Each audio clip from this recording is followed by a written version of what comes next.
Hello, everyone. The ESL live stream is back, Stu. Yay! Oh, it's been so long, hasn't it, Mike? I've Has been missed you. so long.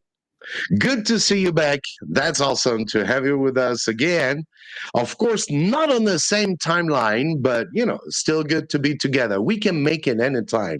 Yeah. So I'm back in the UK, Mike. You're over in China. So kind Yeah, of like connecting things is a little tricky, but it's possible. We're showing it right now.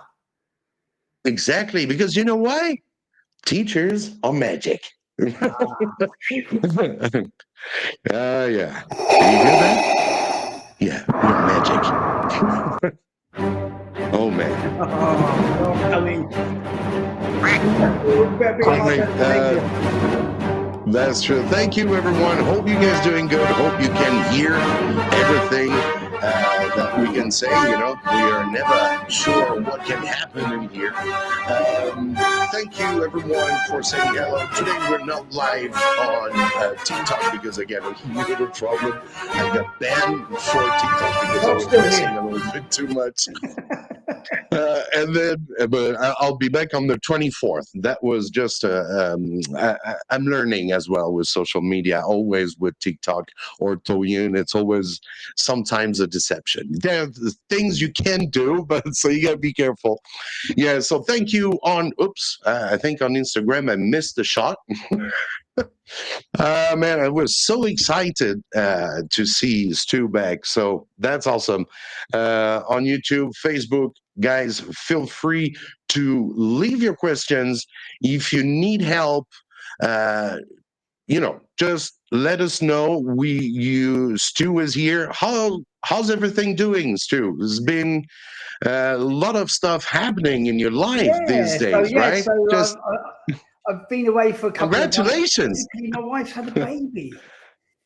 Yeah, Yeah. my wife's had a baby. So Congratulations, man. A thank you. big shout out. Yeah, thank you very much. Yeah, so we've had a baby, and there are lots of being woken up in the night with nappy changes and all of that stuff. But it's been wonderful. It's been really nice. So that's why I've been away. If anyone's been wondering why I vanished, I was having to do dad stuff and getting ready for the birth and everything. But I'm back, and I'm really looking forward to it, Mike. We've got some really big live streams coming up this year. We've got a load of topics that are ready. We've got guests that are ready to come on. So I'm really looking forward to a really big season at the ESL live stream. Yes, and for everyone on Mike's Home ESL, I've created as well a community for everyone so that you can join, ask your questions. We're going to be sharing some, what is it called? Resources, tech and tools. It's called ESL Teachers Home. This is a community I've been trying to get ready for like a good year. It's always difficult because you're always on the fence. Oh, do I do it or not? Is it good or not? Can I do that? And I asked the community to help with the logo and the name. You choose ESL Teachers Home community. So feel free to join that community. It's really you're the home of the teachers to help you each other. We'll have some lives as well that we do only on this part, only on ESL Teachers Home with workshops, especially with some teachers that you like during our lives, so we can go deeper into their expertise and do that on the ESL Teachers Home, and it's still free, but it's just to get us all together. And you can, even if you're more interesting to develop your personal expertise, you will have all the courses available from all the different guests that we have on the ESL live stream. That's about it. A place where everyone can be together and grow together and learn each other, sharing stuff. There's a lot of stuff to see on the ESL Teachers Home, so feel free to join that community because it's free. I think that's one of the best thing about being a teacher, right? Is and I've discussed this before. When you start out being a teacher, or when I started out being a teacher, the only resources I really Yeah. had was the other teachers that worked Oh in the yeah. office. You know, so I'd come in on my break or between classes. Has anyone got an idea about this? I'm teaching this today. Any ideas, please? Now we're so lucky with the internet and with your community, Mike. People can collaborate together, and we can all together build our network of fellow professionals and just really develop ourselves and our skills. Exactly. Yeah. So it's really important, like to get together, because it's a lot of people ask me, oh, we need this, we need that, sometimes a bit overwhelmed.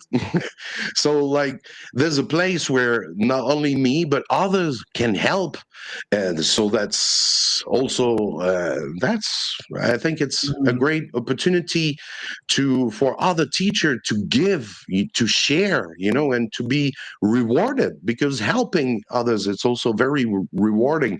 And there's a leaderboard in this community can give you more like perks, more advantages.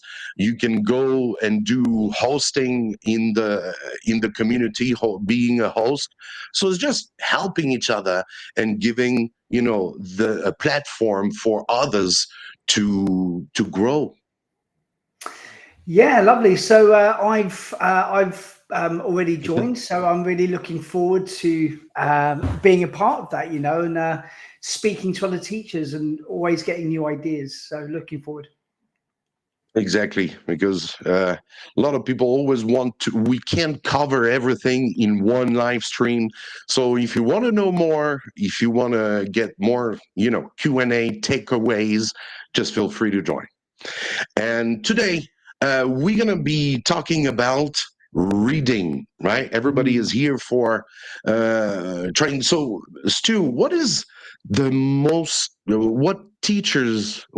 the biggest problems that teachers meet with students in reading skills?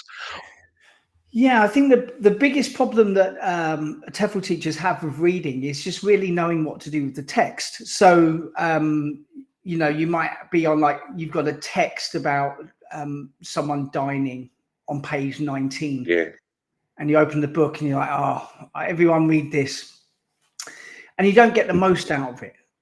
But before we go into that, I want to really talk about why reading is essential in language acquisition. You see, we can't produce anything. We can't learn language unless we are receiving language, the receptive skills, what we hear when people talk to us and the language that's going on around us and what we read.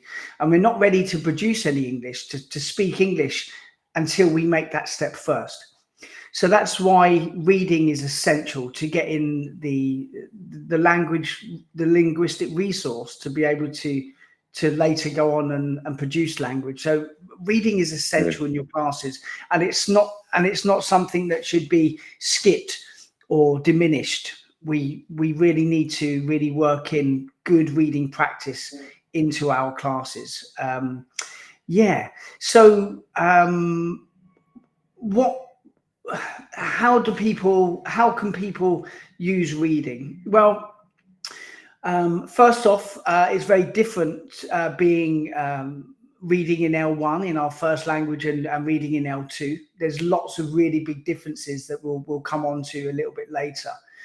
But yeah. how you can do it is what's called before, during, and after strategies. So you've got like different ways. That's it. Before, during, and after. BDA. This is a page from the TEFL Lemon Higher Certificate of TESOL course, which I wrote. So there's activities that you can do with your class before you give out the text. So don't give out the text immediately. You need to do before tasks, before the students even see the text. So let's say you've got that text on page 19 that I've just mentioned. don't give it out just yet. Wait, hold your horses. You need to do lots of activities to prepare your students to get the most out of the text when they're ready to read it.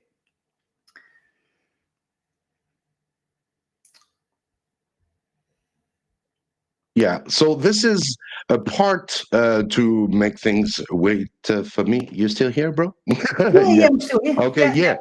Uh, yeah, here what we're looking at is at the lesson 17 of your course, right?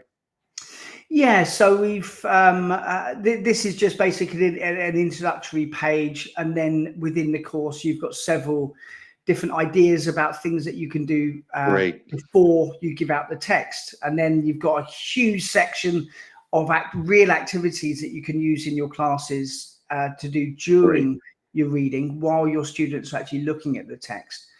And then you've got another big bank of ideas about what you can do after the text. And by using these BDA strategies before, during, and after, you can maximize language learning potential with your class. The students are going to enjoy the text a lot more. They're going to get far more into it. They're going to be more engaged. They're going to remember much more after when they go home. If you're doing the before, during, and after strategy, and it's a huge part in Unit 17 on the receptive skills on our TESOL course. So it's really interesting. So yes, that's what I wanted to, for maybe for people who don't know, to clarify a little bit, what is this course about, just to present a little bit, because you have a quite awesome course, and I would like to give you a big shout out because you have 3,000 students. Yeah. 3,031 That's incredible. this morning. Yeah, that's. Want to say thank you to those 3,000 active trainees that we have. They're all learning the TEFL Lemon courses, and it's a wonderful course, fully accredited, 180 hours of awesomeness. And by the end of it, you're going to be a much better teacher. You're going to be qualified to go and teach worldwide. It's a good course, and it's got lots of real.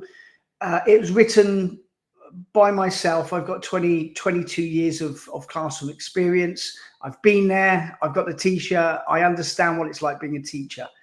And I've been lucky enough to come across lots of these methods that have been incorporated into my course, so that teachers who decide to take my TESOL course, they'll be better prepared than if they take another course, and actually be able to use these real practical tips in their classes to teach better classes. Right. Thank you so much. Congratulations. And yeah, so that's very interesting. That remind me when I started to teach. I jumped from ESL, and then I jumped right away after 20.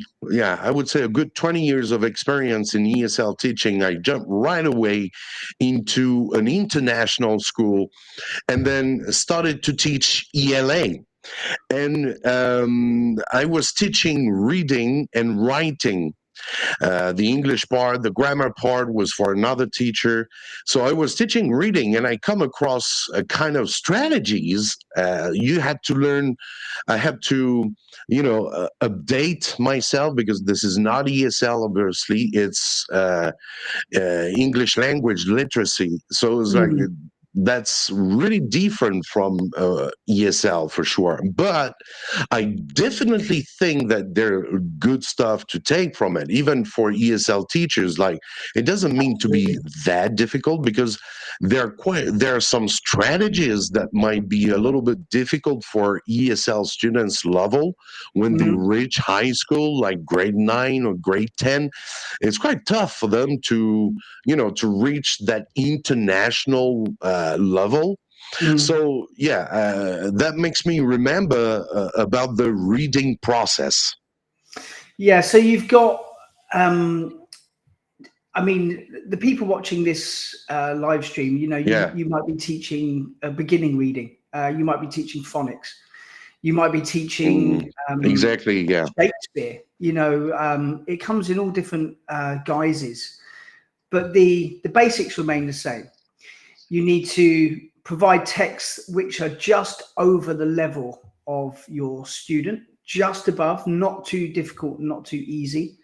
Be testing your students, but allow them to use their previous knowledge of reading to be able to leapfrog from where they are now to understanding the text that you're giving them. And an example of a before strategy. So let's look at real strategies now that teachers can use in classes to help with reading. So let's say you've got a text about a family that are going on a holiday and their car has broken down. They've got a flat tire, they've hit a hole in the road, and they're waiting at the side of the road, they're waiting for help. This is what the reading is about. Now, a novice teacher might just hand out the reading, and the students sit down and they start reading about this family that have come into trouble at the side of the road. An experienced teacher will not give out the text yet.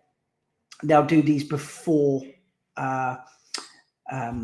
activities. So a before activity might be to start talking about holidays, start building the context. Where did you go? You know, what did you enjoy? What food did you eat? Then you can start. You can even add some videos, maybe. Absolutely, visual cues, videos, pictures.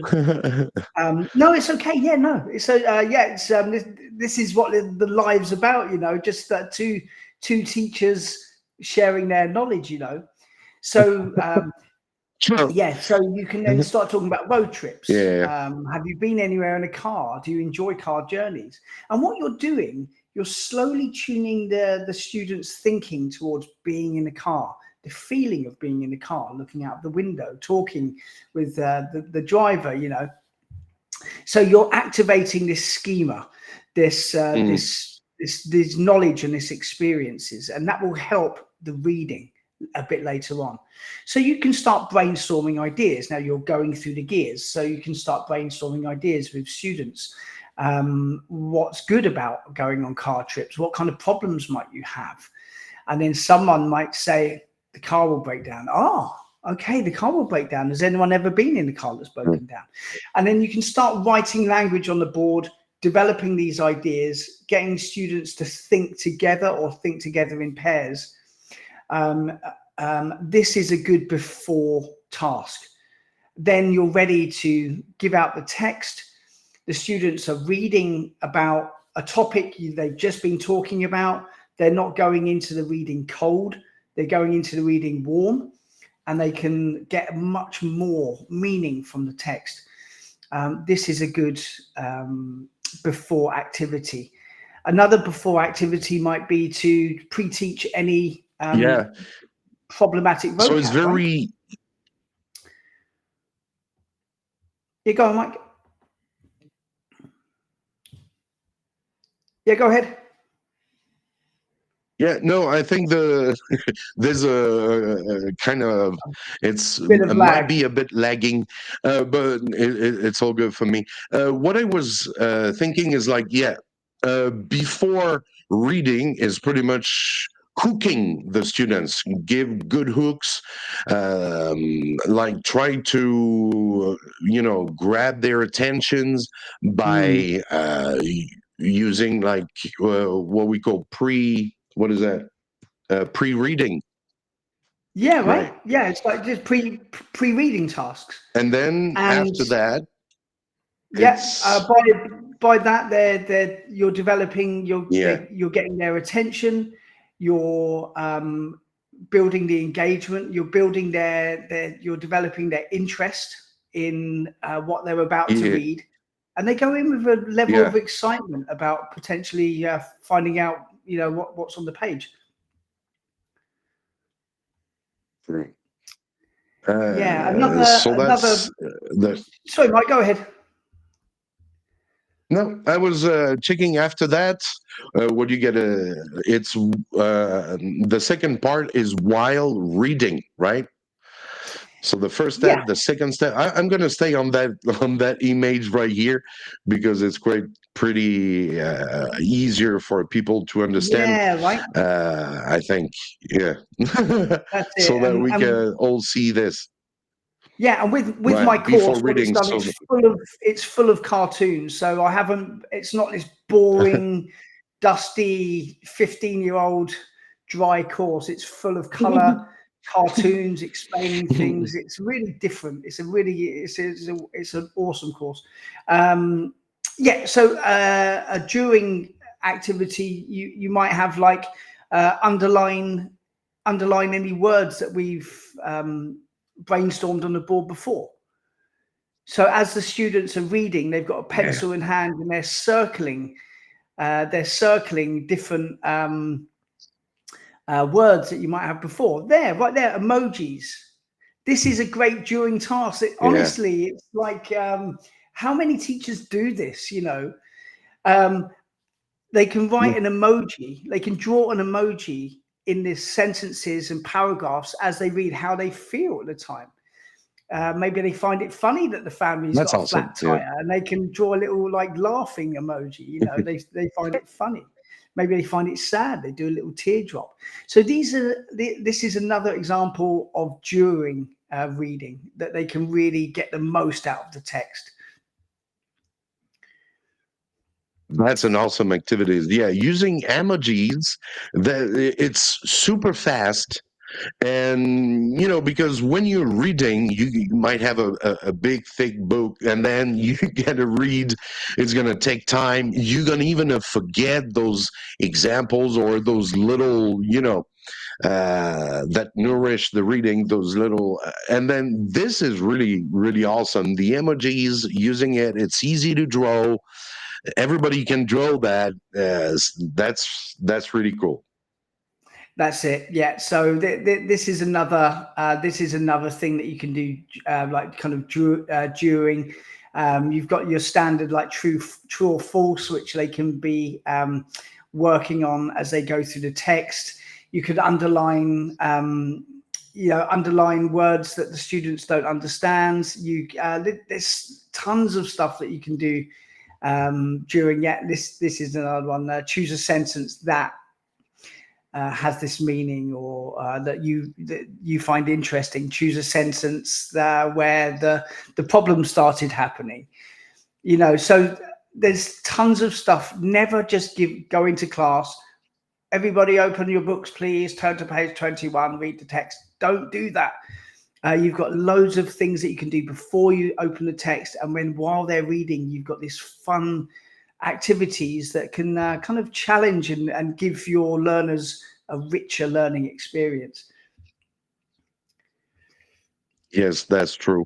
And I got a question to ask you. Is That's pretty much about what you were just saying. How can teachers encourage students to read, for pleasure versus reading for learning? Right. This is one of them. For example, I guess the emojis, right? Yeah, So how yeah, can they? Do you get more tips and tricks like this? It's awesome. yeah, sure. I mean, reading in L1 and reading in Yeah, L2 is really different. That's the first thing that we need to understand. yeah, By yeah, the time you're 5 years old, you've already got at least 5,000 words under your belt. You can if someone reads you, if you're a child and someone reads you a story, you can understand the story. If you look at the picture that accompanies the text, you know most of the vocabulary in that picture, and so it aids your readings. When you're reading for pleasure in another language, it's much more difficult, right? So I think if you're doing that, you need to be reading stuff that you have an interest in. That will help. I don't want to venture too far down that road just yet. While we're still on the BDA, we might lose scent a little bit. There's things that you can do after the reading as well. So you sticking in the BDA, we've got these are more examples of things that you can do during before, during, and Great. after classes for the pages for my course. Okay, Great. yeah. So give So your I go students the forward. Just let text. me know. Yes, yeah. So yeah, post reading task after uh, reading. This is a great one. Text in a box. So you put Great. vocab items or language chunks on paper. You put it in a box, and then students have to write down what they found interesting, put it in the box, and then later on you can draw the language from the box. So you can use it in different ways. You can use it in communicative activities, you can use it in games. This is the language that they've really felt most fascinated by from the text. Text in the box. So this is another practical activity that you can do, after you've studied my course in your own classes. That's a good one. I've really enjoyed that. And what it does, it gives students autonomy. So let's say you've got 10 students all reading the same text. They've got different interests of what has interested them, which words, which parts of the passage that has interested them the most. And by writing those things down, you're personalizing the learning. You're encouraging students to make their own choices about the vocabulary that they like and that they found fascinating. Writing that down, committing it to paper, you're starting to lock the new vocabulary in your mind from the text by writing it down. They're tearing it out, they're cutting it out, they're walking to the front of the class to put it in the box. They know what they're pulling in the box, they're thinking about the vocabulary again. Yes. And you're reinforcing the language from the text by doing these kind of activities. And when it gets drawn out, then you're getting recall and you're getting shared learning experiences. So these are all fantastic ways that you can maximize a text and keep it going. So you've got this really, you've set the context with these before activities. You've got doing the emojis during the reading stage, for example. There's many other during activities that you can do. Then you've got these after ones as well. Brainstorming, you can have students retelling the story to each other. So put them into pairs. Right now, tell the story. Take turns to retell the story. So now you've turned the receptive language that they're reading into production. So now they have to retell it in their own words. What can they remember? What can they recall? Get students to help each other. Maybe a student struggling with a piece of vocabulary, the other student can come in and help. There's so many ways that we can. That's awesome. Yes. Life. Yeah. Let kids working all together. It's very important because I think that's mostly the problem I can see that when I was teaching in a primary school in China, when you have 55 kids in the class, and then some of them, they couldn't keep up with everyone, and they, at the end of the day, they get lost. There's nothing, and they don't have support. So it's good for students to learn each other, to learn how to help each other as well, which is something very important. You can be like learning, you learn well. In China is more of this idea of competition because there are so much students, and I mean very smart students.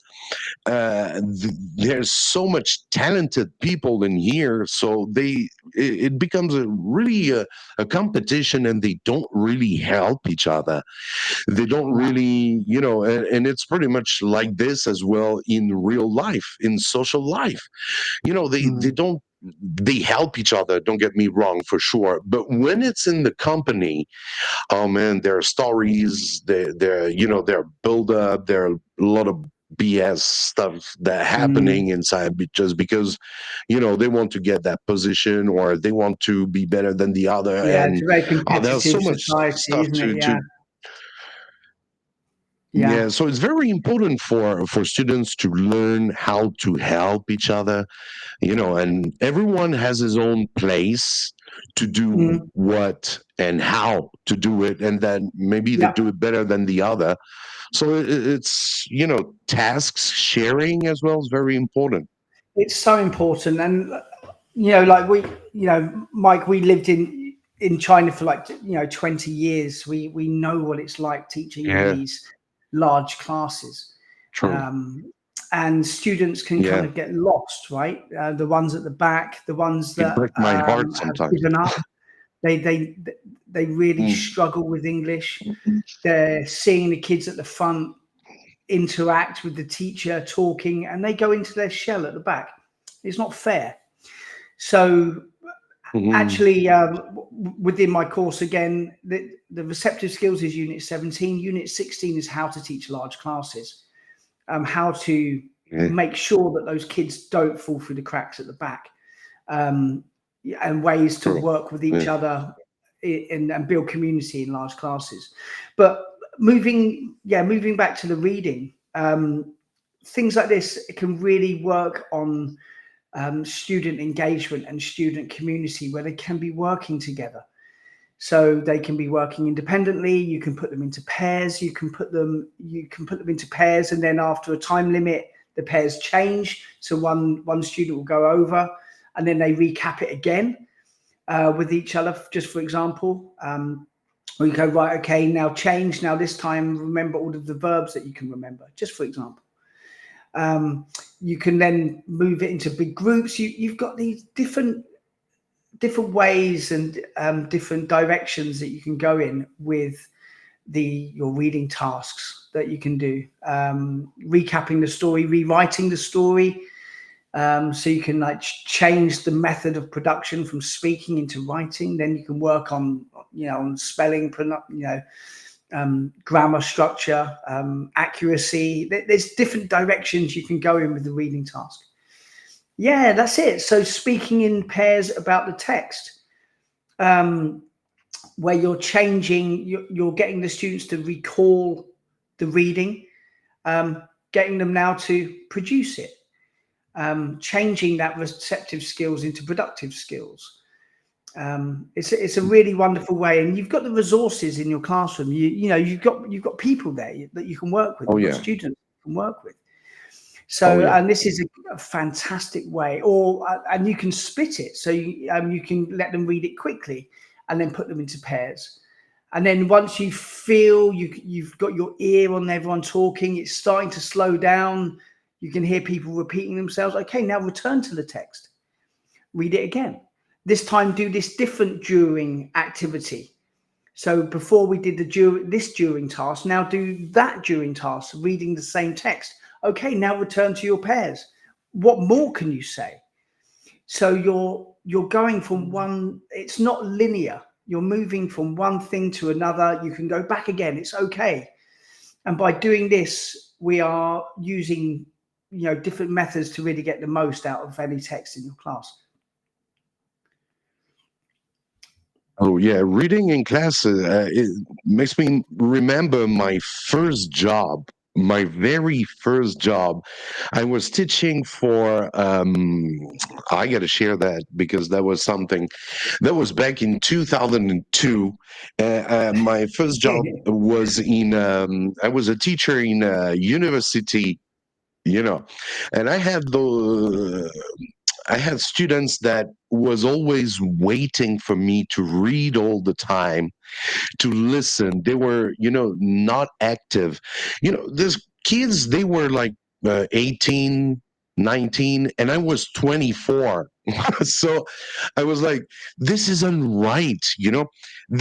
I was reading instead of them, so they were supposed to read in the class, and they were never talking. They were sitting like this, doing, just, I was the showman. That was it. And they just like, they were looking at me and just waiting for, and when I asked questions, they were like, oh, no, no, no, no, no, no. Yeah, So it keep was talking. really, yeah. So it was like that. So I had to find something that they like to read. to talk about. And that was, at that time, we didn't have computers, no cell phones. So I was always buying what I forgot, 21st Century, this newspaper that might remind you something.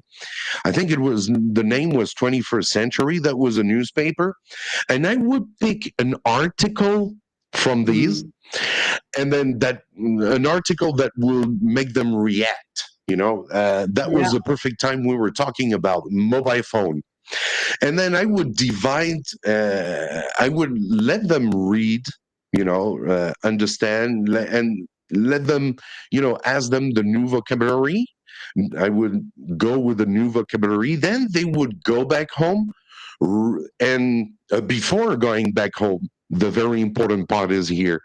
I would divide the class into two teams and say, all right, you're going to be about a topic. So I'm going to say, your team, you're going to be against. And this team, Yeah. you're going to be you agree with the text. So some of the students were, but teacher, I would like to be in the other team. I say, doesn't matter. Try to think about it. You get a week. Try to use arguments. So I had to face reading and speaking in my classroom. That was my big problem. And using these topics, and read topics that most of their teacher wouldn't talk about it. So I just really impact them like right in the face. And then the next day, after a couple of weeks, they were going on talking, and they would love an article. They would read the article. It's just because they have this, this interest that is for sure really important. That's it. So that reminds me, You have to grab interest, right? And I think exactly. it's important to say you will never find a text that everybody likes. You've got males, females, boys, girls. Yeah. Some people like this, some people like that. You're not going to ever find the perfect text, but you can get clues. You're working with teenagers. Yeah. Use things that young people might enjoy reading. If you're working with young children, not kind of like, keep it child friendly. This is All obvious stuff. You're going to true. get more results. But True. talking actually about teaching children, I think a lot of what we've been talking about so far might be useful for teachers who have maybe older students who are able to talk about High things. A lot school. of teachers watching this right now will be like, well, I teach 7-year-olds. How can they get into pairs and discuss? Well, they can't. So I think it's important that, Michael, that we talk about ways that you can do these strategies, and you can still do before. You can still use pictures as cues. What they're likely to hear. Get the language from them that they, get an idea of what they can produce. Always use texts that are just above their level. Not too easy, not too hard. And how can you build those skills? Mike, have you ever come across graded readers, graded reading books? Have you come across those? No. You probably have, if I explain what they are. You definitely would have. So basically, graded readers, they're a series of reading books from, let's say, Pearson is a good example of graded readers, publishers, but there are many others. And it might start at level 1, where it's kind of like really often single words. And it might go up to example, to level 30, where they're reading complex, longer passages with detailed vocabulary, detailed grammar, etc.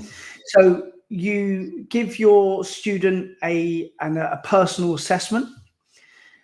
Okay, Wang Hao, read this to me. It's too difficult. So you move down a few levels in the graded reader. It's too easy, move up. So let's say that they're level 8. and there might be 10 books, 10 different stories in the level 8 level. One house should read at least one every week, if possible two, and build their skills, build their vocabulary. Each book has different vocabulary to another book, but they've been written by real experts that really know their stuff, and they build on the skills from previous levels. So after Wang Hao has read all of level 8, she's now ready to move on to level 9. And you keep moving up. This is called graded readers. I get you. You have them. You might have them in your school, right? Do you have them in your school, Michael? We do have Pearson. Yeah. That's it. So graded readers. Try to get your students onto graded readers, so because no matter where they are, they're able to improve, and you can find tons online. You can, if you're lucky enough, you have the budget, you might have some in school. You might be able to like pinch or borrow some from your other teachers, but get them reading graded readers. And then over time, your students' reading ability will improve and get better. Their knowledge of vocabulary, sentence structure will get more complex as you go through the reading, and they'll be passively learning this. And they'll be reading it, their reading will improve, but also their writing will improve, like out of nowhere. Like how? It's through the reading. Their speaking will improve through the reading. Their listening will improve because they're reading structures all the time. They're looking at vocabulary all the time. So when they hear things, they're going to understand more through the reading. So get them reading graded readers as well.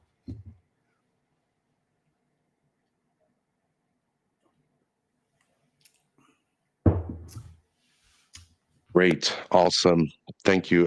Mike, going on with the book, there are a lot of interesting, not the book, sorry, with the course. We're talking about reading, so I'm getting lost right here. Yeah, no problem. Okay. Oh yeah, that's another thing, right? So you've got lots of students have got their own phones now, right? So what you can do, you can get them to recreate what happened in the reading on a short video. Yeah, and this doesn't have to be 2-minute long videos. It can be very short videos. Let's say you're working with younger students. You can make short video. You can upload it to the school secure portal. Parents can access that if you can put it onto the parents group or whatever. Teenagers can video themselves, recreating the language, recreating the story. There, you get 4 chairs. Get 4 chairs, put the 4 chairs together. They're in the car. They're moving along.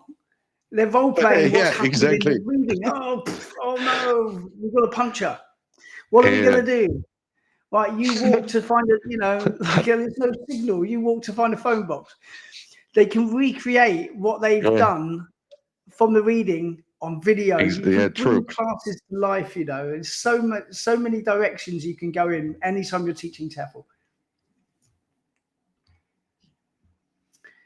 Yeah, that's awesome. It's really nice actually looking back. It's really nice. They're gonna love it. When you start to use the course. Sorry, Mike, go ahead. So everyone really gotta try these tips. No, all good. It's a bit lagging, of course, but yeah, no, I love the way to do things. Kids gonna love it because there's the screen generation, and that's a big problem because students today are getting more and more, disengaged into the class because they, all the apps they're watching, it's right away. Yeah. They have what they want right away. They don't think. Lots of apps. Mm. I'm not gonna give some names because we're on it, but they you got to use it for for good.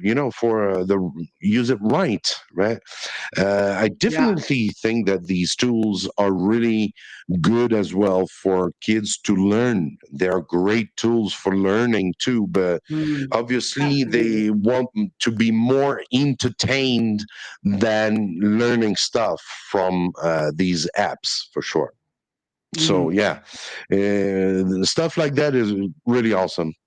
Tips Like, like this, I mean, stuff. yeah. So, Tips like like that are a really few great. months ago, we had Michael Horn as a guest on the show, right? And Exactly. we were Yeah. we were saying, will AI, will tech mean the end of teachers? And he said, no, it won't. It will be the end of teachers who don't know True. how to use it. The Can teachers be. that understand how to use AI, understand how to Yeah. use technology in the classroom, they will survive. The teachers who will be, phased out will be the ones who don't really know how to use tech in classes. So it's another important part of the course: how to use tech in classes, how to use video, how to use like apps, tablets, things like that. Bring it into the class to make your uh, lessons more engaging, and so that and students learn more, you know, um, vocabulary, more language. Another way to do things. Okay, yeah, oh, yeah. So that's an example of a graded reader. You've got there. That's a Pearson title, and it's about a jewel thief. He steals diamonds, and that's one of the pages in my Sorry, course. I get. Yeah. Yeah, so yeah, there you go. So he's newspaper chase, and so there's a Awesome. jewel Yeah. thief in the story. I got permission from Pearson to use this in the course, and you've got the audio in there. You can click the audio button and listen to the story as well. And this is an example of a graded reader, so the students can. It's just to teach teachers what graded readers are, why they're useful, why we definitely Okay. should be using them in our classes to develop reading skills. Um, yeah, that's it. And there are plenty of free ones on the internet. There's paid ones, obviously, but there's plenty of free ones as well. That's it. So if you're taking my course, you can click that yellow audio button at the bottom and listen to the story online as well. Graded readers provide excellent reading practice for students, which in turn aids in skills acquisition for other macro skills, as well as vocabulary and grammatical awareness. So yeah, the macro skills, listening, reading, speaking, writing, through reading, you're developing the other three skills. You're able to speak better. You're able to produce more language. You can understand more of what you hear, and you're able to write in more accurate sentences with richer language, with richer vocabulary.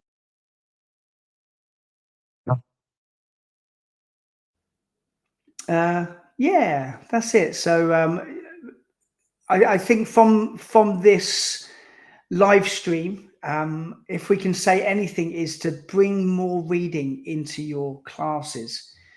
Don't think that the aim is just to do speaking, speaking, speaking. Build a well-rounded student. And there'll always be reading passages in your textbooks, and it's for good reason. But by doing some of these BDA strategies, you'll be able to get more out of those texts, and they shouldn't bore students. They should excite students.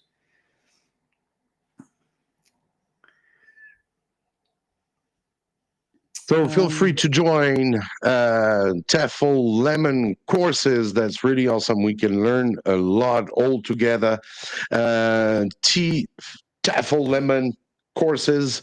It's 180-hour higher certificate, higher minutes, level 4. So Yeah. it's level 4. Like you always tell me that level 6 would be. You get the link into the chat. A level 6 would be a bachelor degree, right? Yeah, right. Yeah, so So now it's a it's a level full 4. course. So a level Yeah. 4, it's almost a bachelor degree. Yeah, it's one below an associate degree. Yeah, associate degree is level 5. Just below an associate degree. It's a full, like the international standard is 120-hour level 3. The TEFL Lemon highest certificate of TESOL is level 4, 180 hours. So your CV is going to look better. You're going to know more stuff. You're going to know more stuff than your colleagues, and you're also going to have all of these real tips, real activities under your belt. And when you go into the classroom, you can do these BDA strategies. You know about it. You've learned it. Potentially, your colleagues won't know. And I think, Mike, with the that QR code that you just put up there, you get 30% off the cost of the course, which is actually more than it's the biggest in the world, actually. Yeah, followers of the live stream.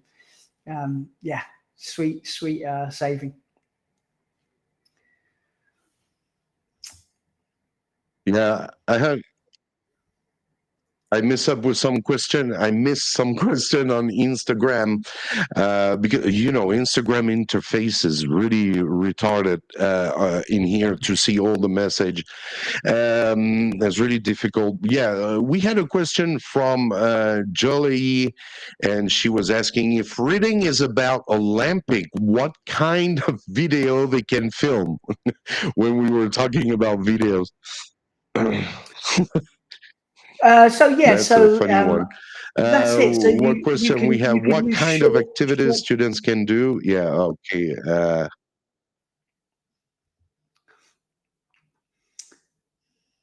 That's it. So yeah, Oh, go let on, me bro. just quickly recap there about the video. You could short clips. It could be 5-second videos, short videos producing 1 or 2 sentences. It doesn't have to be this big Hollywood production on your phone. It can be fun short skits that the students can share. You know, if you've got like safeguarding concerns, you can delete them straight away afterwards. It just makes Yeah, things fun and then bring it to life.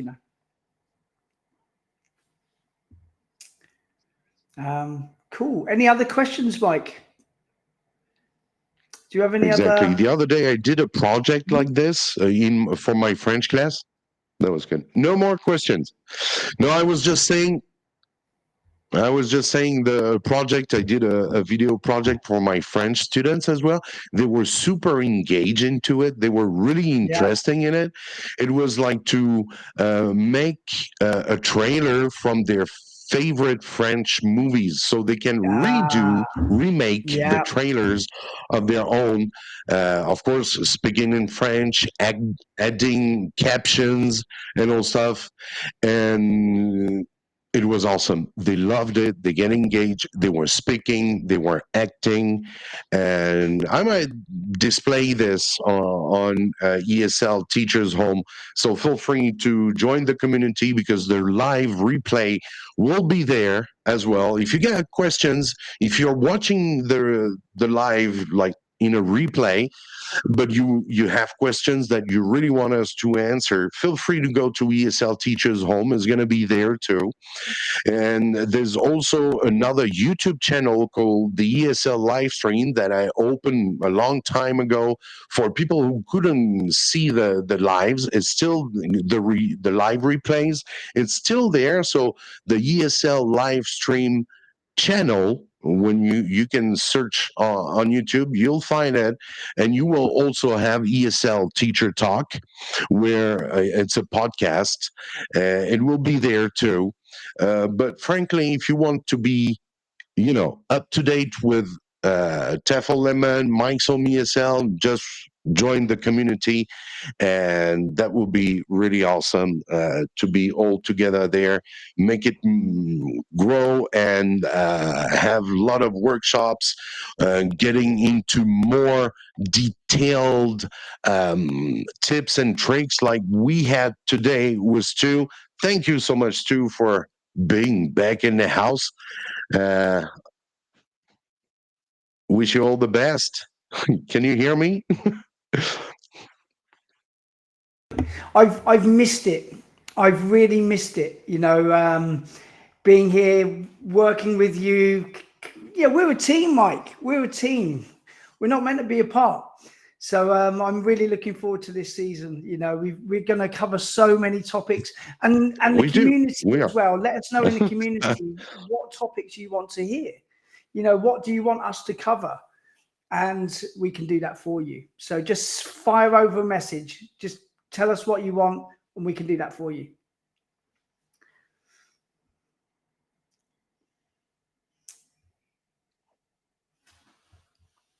Exactly. That's we are here to help you, because we know both me and Stu, we left our country. We stayed in a country in China for a good 20 years.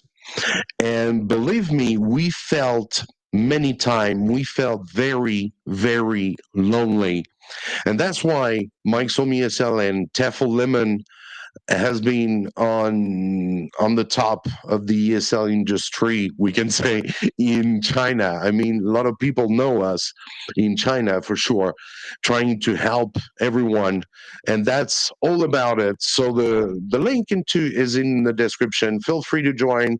You'll find Stu there. You'll find Teacher William. You will find very soon even Michael B. Horn might be coming do some workshops too. We're going to try to, for people who are really interested in career development with us, you can only go faster than others for sure. Yeah, absolutely. Looking forward to it. I know Stu is a little bit laggy today. Yeah. So, yeah. It's all right. It's Thank you, part Stu. of the fun of Time to say goodbye to everyone. Wish you all the best. Have a good Sunday. Uh, Best wishes to your family. Uh, Congratulations again for being a father.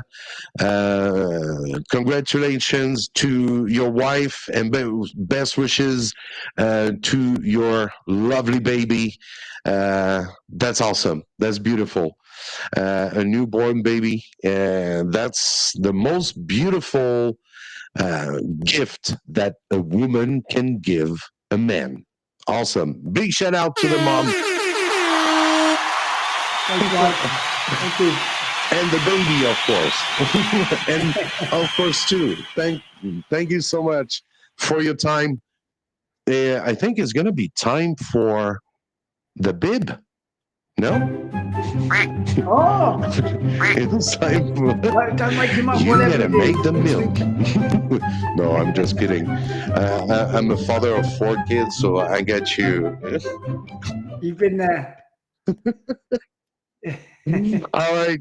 See you, everyone. Thank you for going. Don't forget to like and subscribe.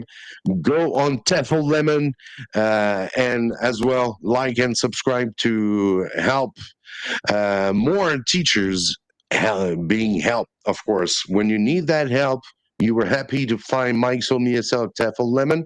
So just share our live stream, and that will be awesome. Thank you so much to all of you. Bye, Stu. I know it's a See bit you later. laggy. We Bye. get a time difference right there, right? Cheers, man. Yeah, See bye. you. Cheers. Bye. Thank you.